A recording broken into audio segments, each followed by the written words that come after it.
For question 1A part 1, I'm going to do it the long way. And the reason I'm doing it the long way, it's just in case it comes for the multiple choice where you cannot use a calculator. So let's start off. First things first, you'll notice it's 2.5. That's a mixed fraction. And then 5 and 1/3, which is another mixed fraction. I'm not a fan of mixed fractions. Let's work with the improper fractions. So 2 by 2 is 4 plus 1 is 5. So you get 5 on 2, right? So that's this guy here. And of course, you cannot forget the squared. Minus 5 by 3 is 15 plus 1 is what? 16. So you get 16 on 3. Quick question. This square, who does it belong to? Does it belong to the 5 or does it belong to the 2? What do you all think? One person says only belongs to the 5. Alia, you are correct. In a case like this, you notice the whole thing is in brackets. So don't be fooled. This squared belongs to the 5 and the 2 at the same point in time. So this is really 5 squared divided by 2 squared, which is where I think a few students made the mistake. So 5 squared is 25. 2 squared is 4. So this is what you end up with. And now, like any fraction, well, what you're going to do now is find the LCM as usual, just like in primary school. The LCM is what? 12. 4 into 12 is 3. 3 by 25 is 75. 3 into 12 is 4.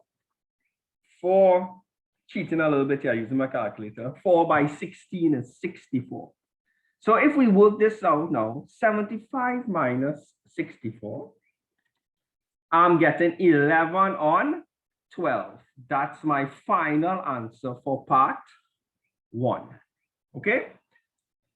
Great.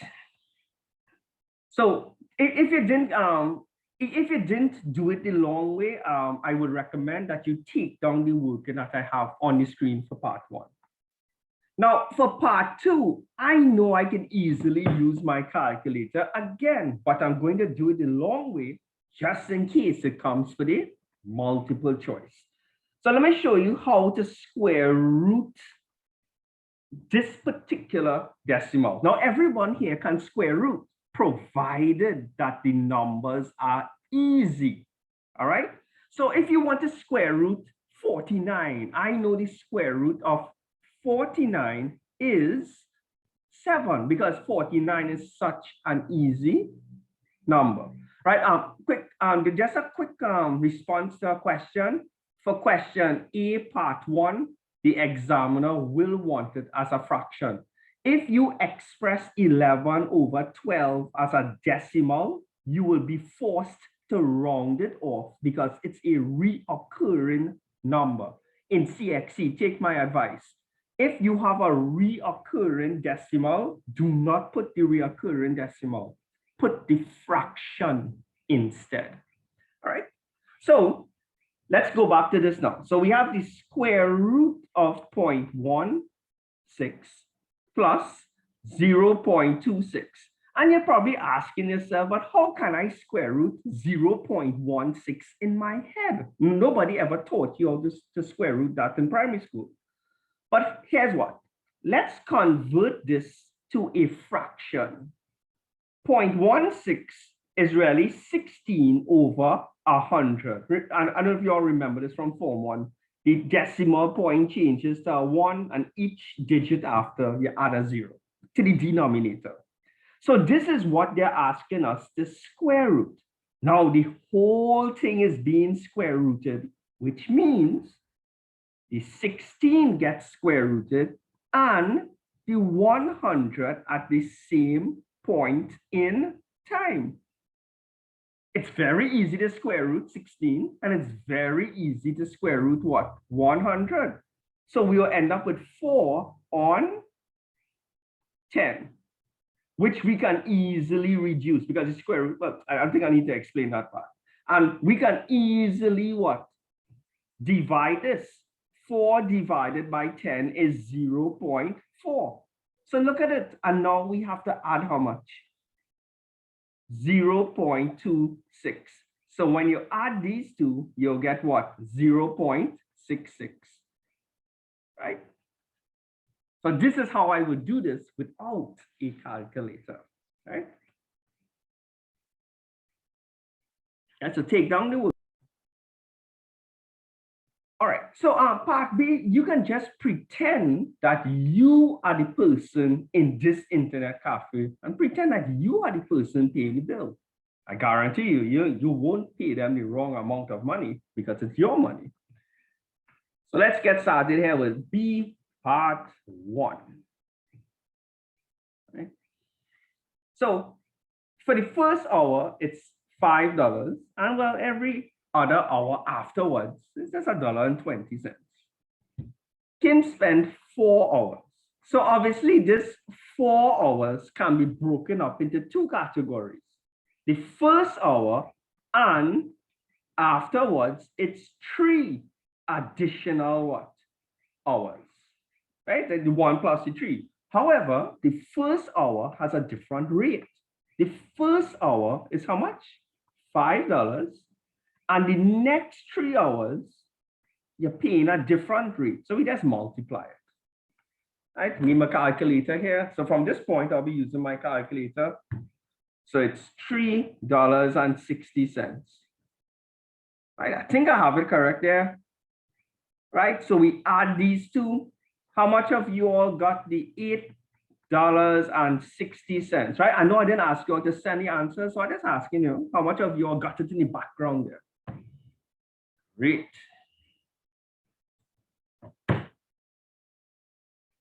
This is the addition side, and I know I write it kind of bad, right? But that's the addition side there. Great. So a lot of people told me they had it. Right. So part 2, I think it was pretty easy. The total bill was $13.40. So the thing about it, we know the first hour cost what? $5. So let's minus $5 from this. So we minus in $5 for the first hour. So let me just minus this on my calculator. $13.40 minus 5, right? So when I did that, I got how much? $8.40. Now, for the $8.40, for each hour, he was charged how much? $1.20. So we have to divide this by what? $1.20 to get the additional hours after the first hour. So $8.40 divided by $1.20, I got 7 hours. So how much hours was it in all? Not 7, it's 7 plus the first hour, which is 8 hours. Right, so a lot of people had sent this answer for me, quite a lot of people, okay? So take down the working for that one, right? I'll leave it on the screen there. And part 3, well, VAT. VAT is what? 15%. So all they're really asking us to do here now, he was $13.40. He think that is all he has to pay, but then they say, hey, we're gonna charge you extra 15%. So you say 15 over 100, multiply it by this. This will give you the extra he has to pay. 15 divided by 100, multiplied by $13.40. Anybody got this? I hope I'm making no mistakes there. I got $2.01. But this is just what? The VAT. Won't we have to add this to the $13.40? So let's add to the $13.40, and I'm getting this.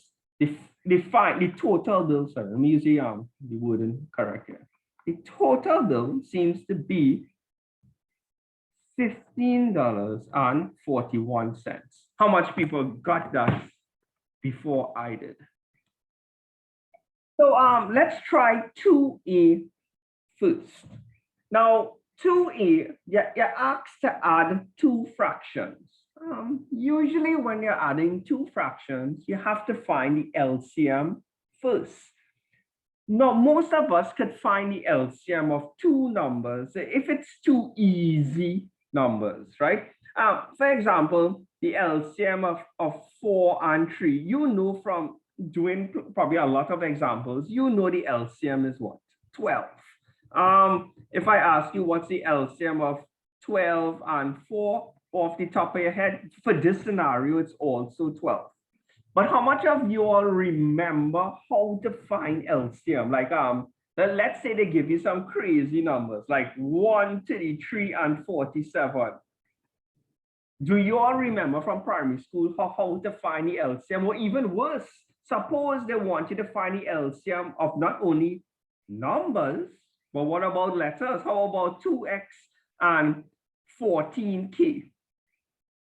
So I think I should probably just refresh your memory quickly. It won't take me long, just about a minute or two, just to show you how to find the LCM.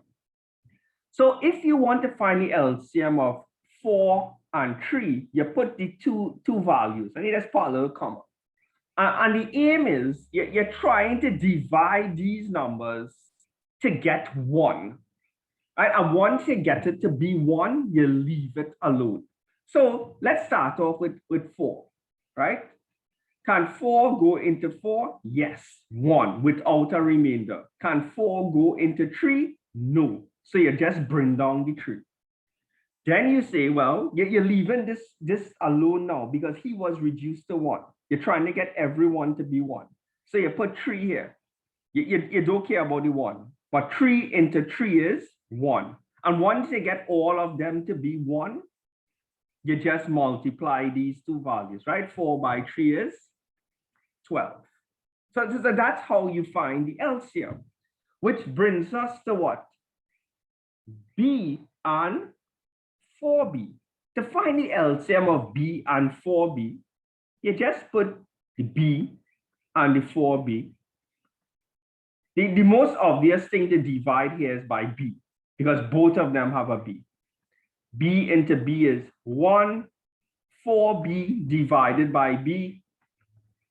4B divided by B will leave you with 4. So you got him to be a 1. Well, the only other thing to do is get rid of the 4. So how do you get rid of 4? You divide by 4. You leave him alone, just bring him down. 4 into 4 is 1.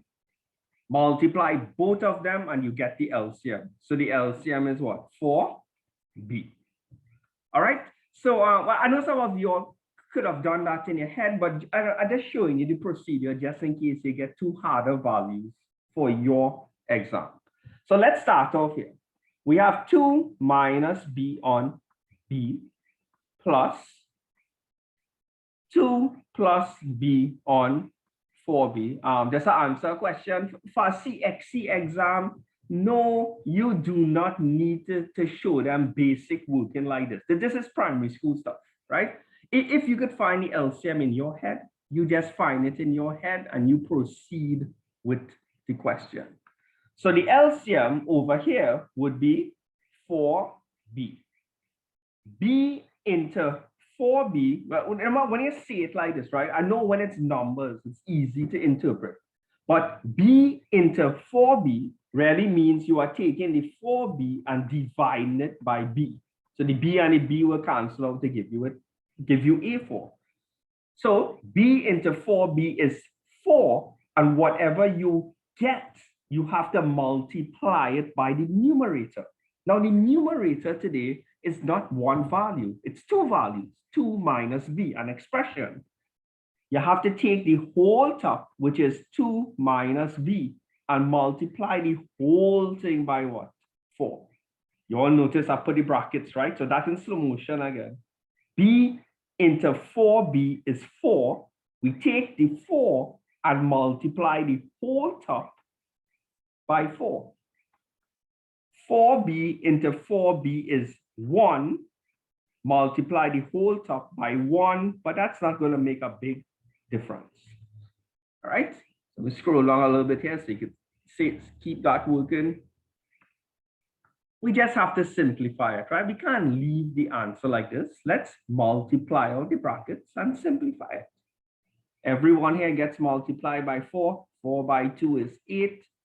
4 by minus b is minus 4b plus, when you multiply anything by 1, you just get back itself.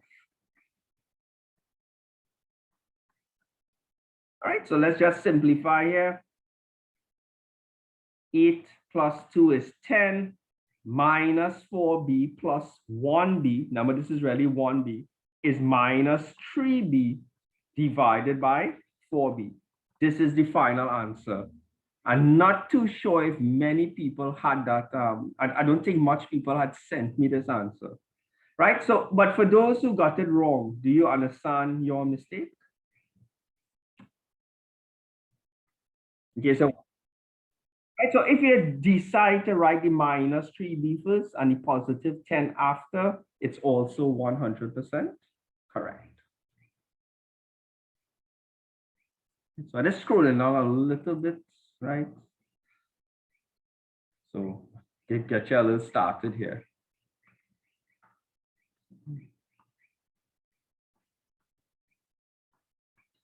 All right, so here we have 2m squared minus 18. Now, the most obvious thing to factorize here is 2, because you know 2 could go into 2, and well, 2 can go into 18. So that's, you got m squared minus 9. How much of you all got this for your final answer? Right? Right, so great. If you got this, it's wrong. This is wrong, guys. Sorry about that. All right, it's not 100% wrong, but it's not the end of the question. And I know a lot of people, a lot of students do get tricked by that. I used to get tricked in school also. Up to here is, I would say, 25% correct. Do you all remember that some time ago, you all did something called the difference between two squares? When we was doing some past papers some time ago, we came across it like twice. It's a formula that you have to remember. The general format is this: a squared minus b squared. Whenever you see this pattern, you can replace it with two brackets, put the a and the b. The a and the b, make one positive and make one a minus. Okay? So look at it here now. For this formula to work, you must have a squared here and a squared and a minus. So at first glance, when you look over here, the m has a squared, but the 9 does not. But you all know, but from past experiences, 9 is the same thing as 3 squared. So look at it, we have the pattern now. So that means, well, I'm going to continue the working down here. Let me change the color. You will have the 2, that is this guy here. And you put two brackets now, because you spot the difference between the two squares. Put m, put 3. Put m, put 3. Make one positive, make one a negative. Now you're finished. Now about 4 people had sent me this answer. So for the people who sent this answer or had this answer before I work it out, congrats, right?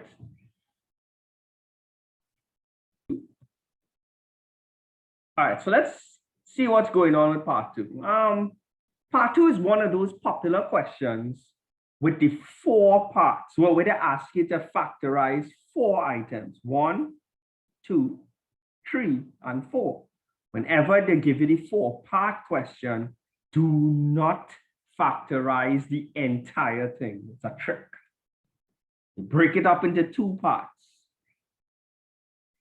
And what you're going to do is factorize each half individually. So from the first part here, right? Let me just get rid of these. Well, I guess I can leave those. The first thing I'm going to pull out is both of them in the first half have p's. And both of them have at least one Q to spare. So I'm going to pull out P and Q from the first two. Keep in mind, Q squared is Q multiplied by another Q. So you'll get 3Q here. You'll be left with the 3 and one of the Q's minus 1, right? Because remember, when you're pulling out PQ, you're already dividing by PQ. From the second half, the only thing you can pull out is R. So let's pull out the R. You'll be left with 3Q minus 1. Usually when you do these types of questions, the items in the brackets just look exactly the same. Look at the brackets. It's the same here and exactly the same here. Number for number, sign for sign. Because these two things are the same, you can pull them out and you'll be left with him and him. PQ plus R.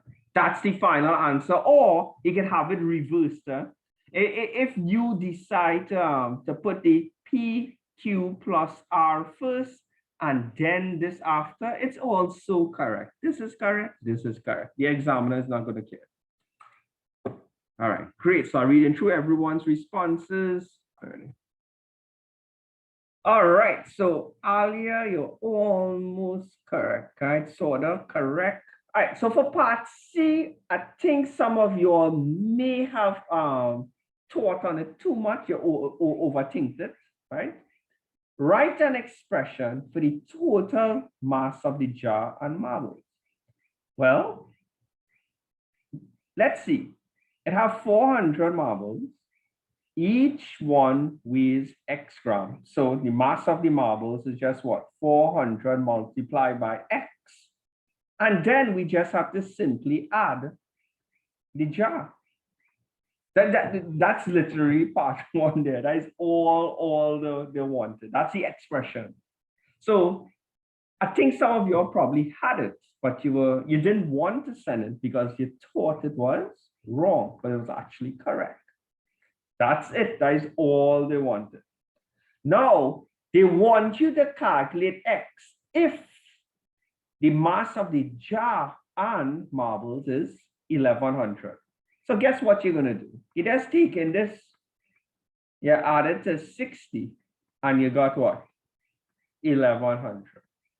And this is a simple solve for X question. Well, you get X on one side, everyone else on the other side. Right, so you throw across the positive 60, you get minus 60, so you minus that and then divide it by 400 afterwards. And I think you're going to get 2.6 grams. Make sure and put the grams because X is look at it, X is measured in grams. Right, so take down the answer. Of course, not just take down my answer, do the calculation yourself and of course verify to yourself that you actually got the 2.6. Okay. So for part one, they said X is a multiple of 3 between 21 and it has to be in between 21 and 28. So at the end of the day, they're already asking you which of these values are divisible by what?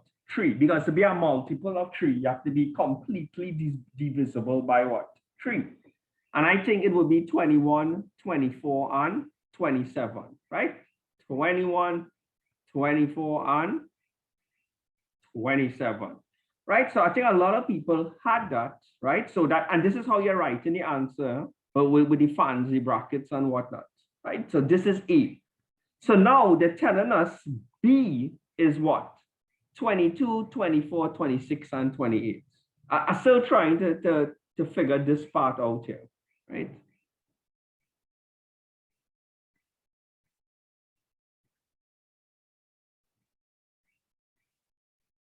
All right, so continue from that point. So let's try to figure out what's the same in between A and B. Between A and B, the only two same things is what? 24. That's the only thing they have in common. So that 24 goes in the middle. And that's the intersection region, the common region. So what's left to go in A is 21 and what? 27. And what's left to go in B? The 22, the 26, and the 28. But remember, it had some values that were never used. Some values that were not in A and not in B.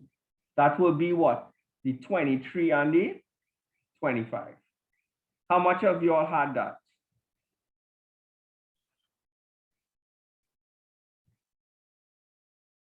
All right, so some people said they had it, right?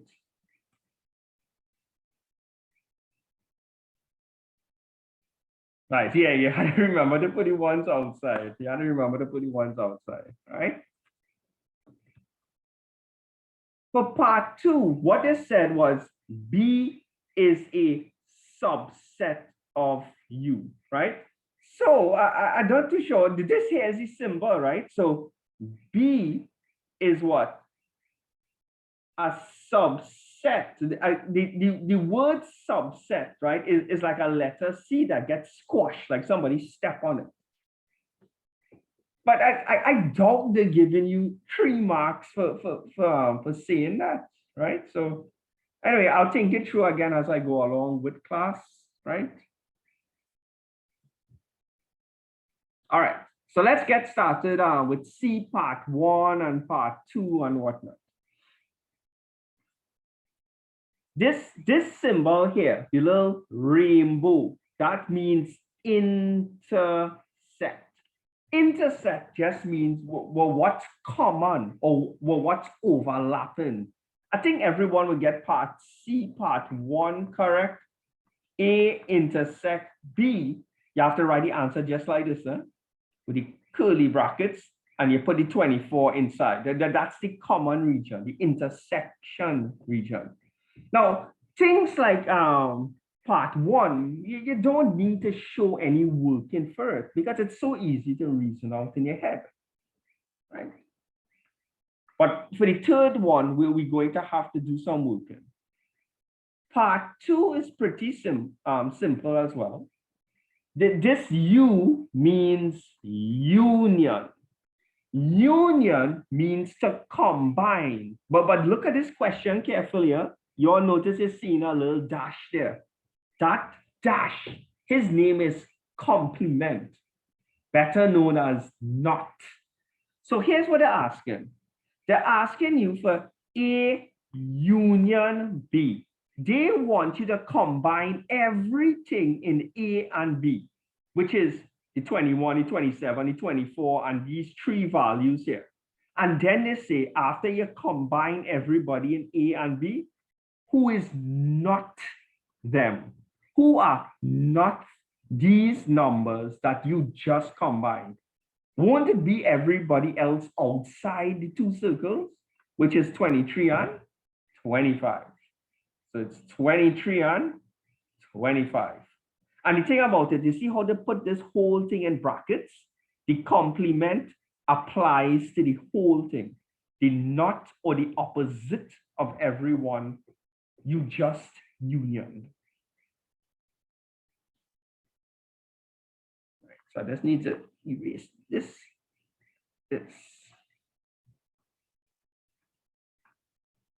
All right, so what the 2 numbers outside? The 2 numbers outside is 23 and 25. All right, so here we have a complement. The complement only belongs to what? The A, and then you intersect B. Whenever you have a harder intersect question to do, I just do a little bit of working. Intersect means the common region. So here's how I do this.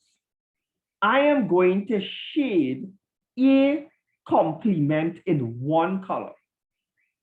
Then I am going to shade B in another color, and then ask myself, where do the 2 colors overlap? So A complement. Who is not A? This is the A circle here, right? So we are going, who is not A? Everybody outside the A circle. So I'm going to shade everyone outside the A circle in white. So you notice everybody outside the A circle, shade everywhere, but just don't dare go inside the A circle.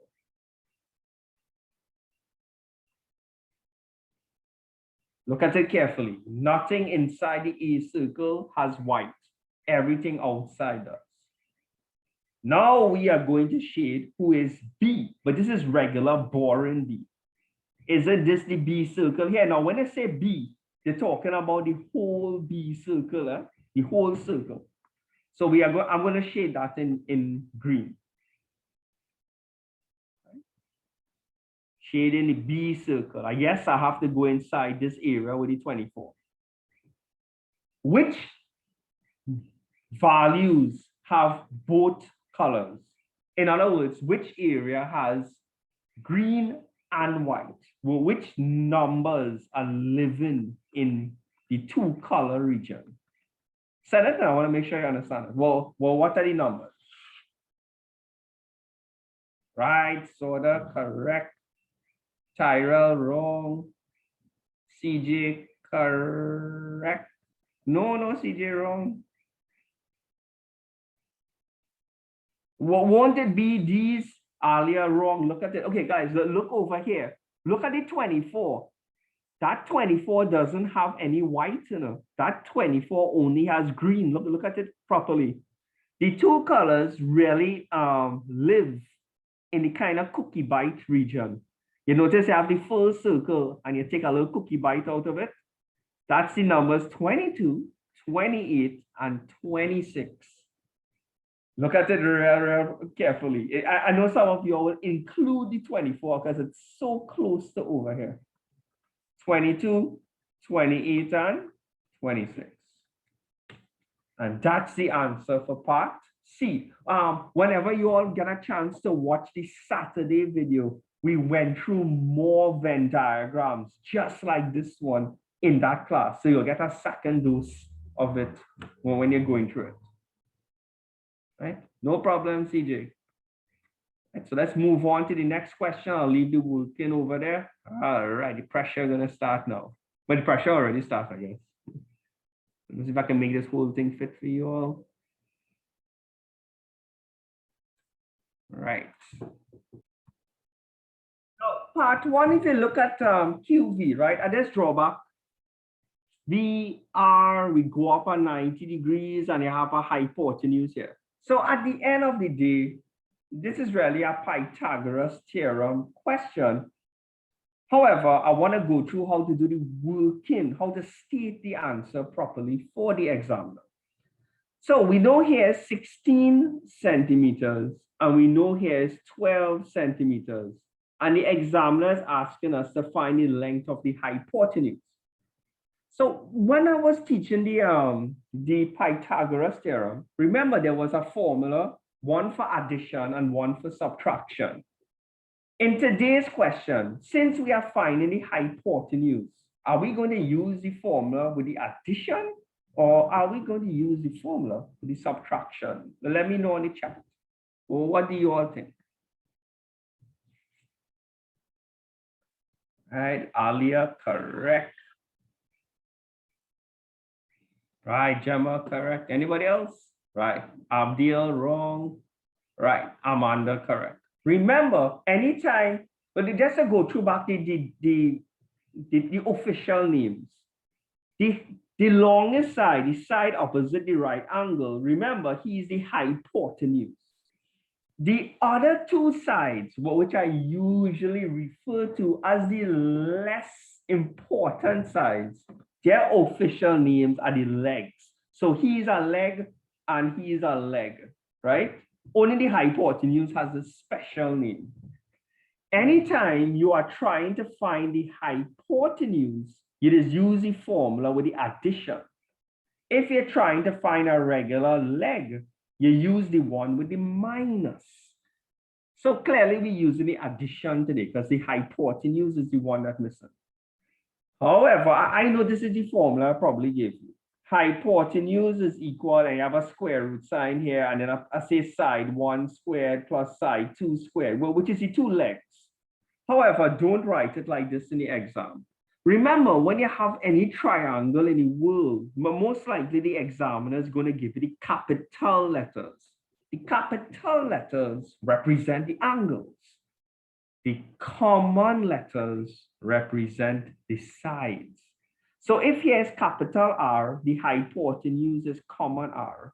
If here's capital Q, over here is common Q. And if here's capital V, over here is common V. So when you're writing the formula for the examiner, right, make sure the hypotenuse, his side, according to this triangle, is common R. And the two other sides, the two legs, is what? Q squared plus what? V squared. Don't let the examiner see this. Let him only see this. Everyone okay there? Right? This formula here was for us just to communicate in class now, right? So now we just have to put in the values. Q is what? 16 squared plus what? V is how much? 12 squared. I guarantee when you work out this on your calculator, you will get what? 20. But confirm it, please. I know some of you didn't confirm it. Do not press the square root sign first. Work out this piece first, and whatever you get, then square root it last, and show me that you get 20. Well, show yourself, not me.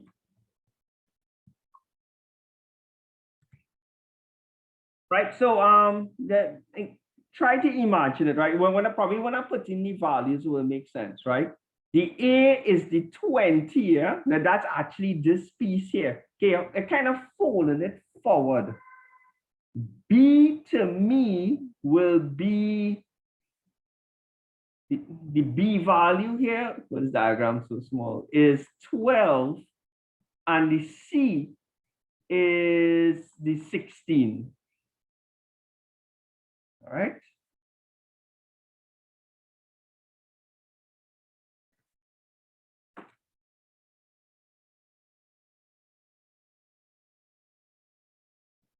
Right.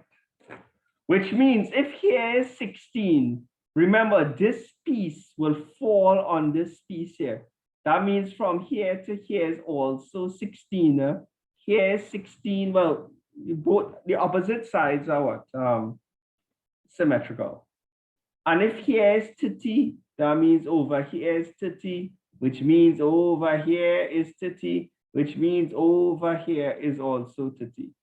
So when I ask you to find the total surface area, what you need to do now is find the area of each shape and add them up. Keep in mind the area of a triangle is base by height divided by 2.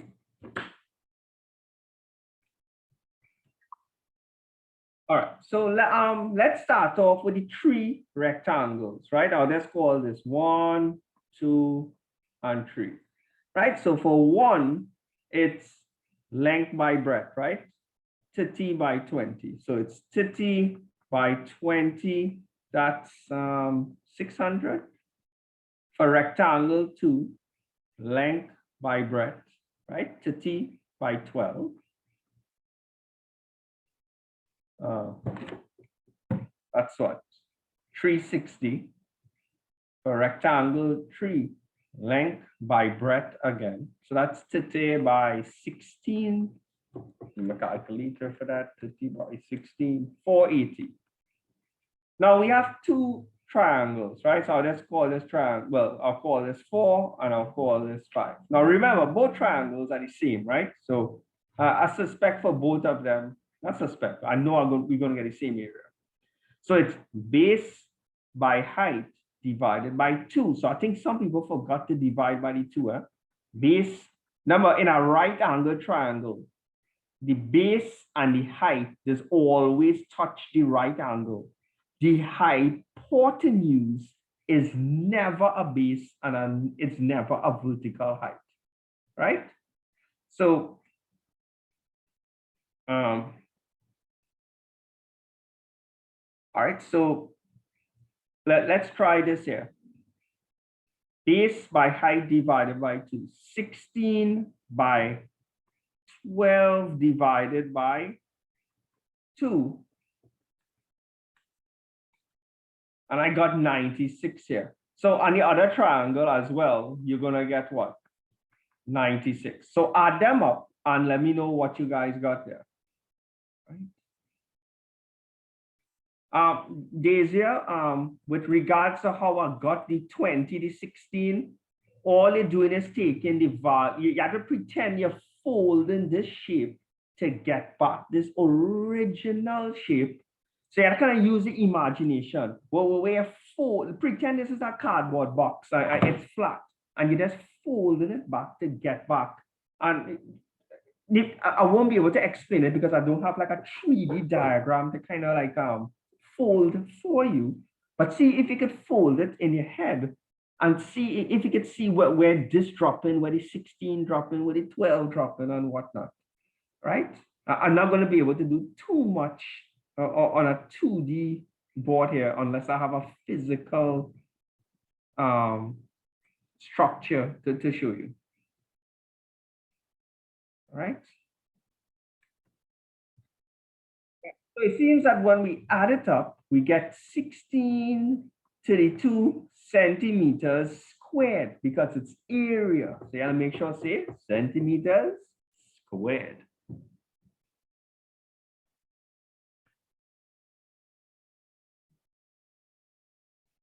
The best way, what I could do, you see this piece here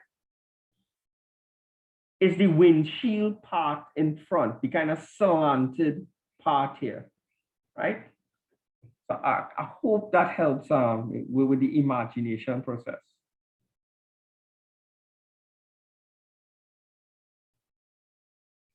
All right, so let's move forward here.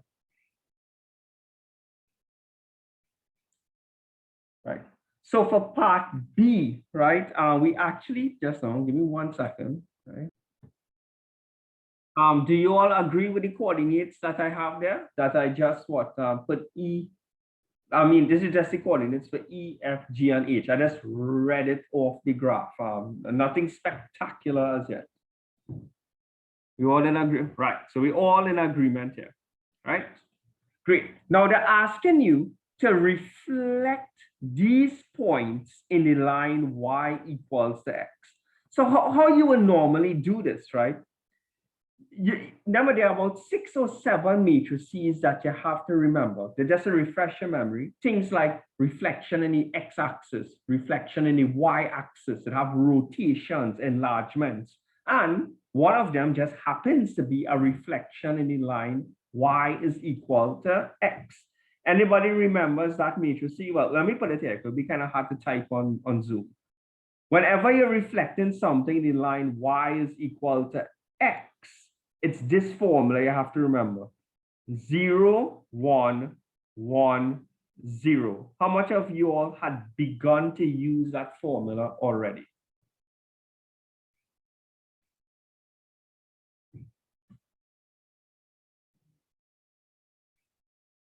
I know, let's make this a little smaller. I want something to fit here.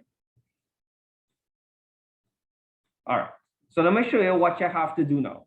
To get the new points, you have to take this matrix, which is 0, 1, 1, 0, and you have to multiply it by all of these points individually. So when you're multiplying it by point E, right? Now, remember, E is 1, 9. When it's time to multiply it, you write it vertical, 1 and 9. The X goes on top, the Y goes underneath. You think you all can multiply this out for me? This is E. This is E, and the answer you get will be E prime.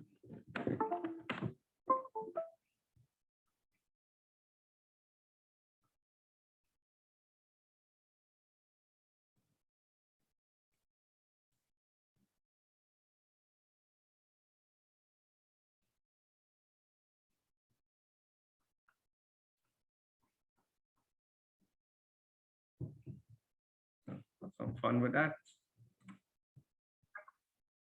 All right, so when you multiply by the matrix, you're going to get 9, 1. Well, but I'll give you a little shortcut here, right? Whenever you're reflecting in the line y equal to x and you apply this matrix, all it does is switch around the values. Like you notice it was 1, 9, and now you get what? 9, 1. So that means the new values, E dash would be 9, 1. F dash would be what? 9, 4, and so forth with the rest.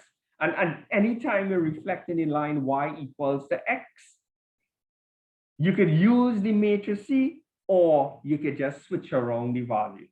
Because what does y equals to x mean? Y equals to x means you're trading places between x and y, right? So that means for g dash, it's not going to make a big difference because both of them is 5, so you get 5, 5. And then you get what? H, well, I'm calling it H dash, but it's really H prime, huh? Right? 6, 1. Everybody with me so far?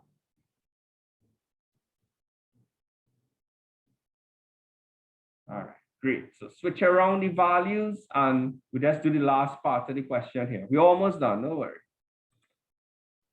Let's go back up.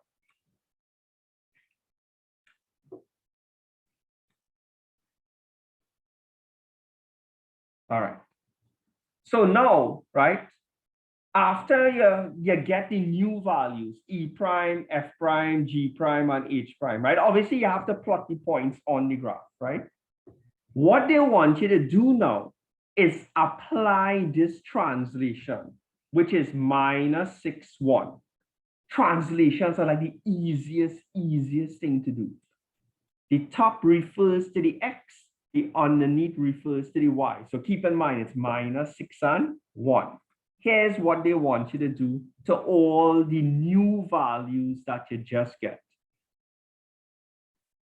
Remember, the translation was minus 6 and 1.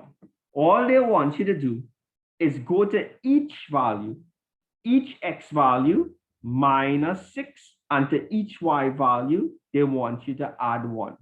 Because the X value is minus and this one is positive.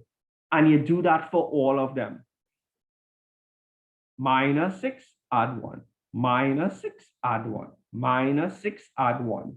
And that will give you E double prime. So you think you could send those answers across to me? And of course, you plot those points on the graph when you are finished. Right, so once you send these answers, that will be the last question for today's class.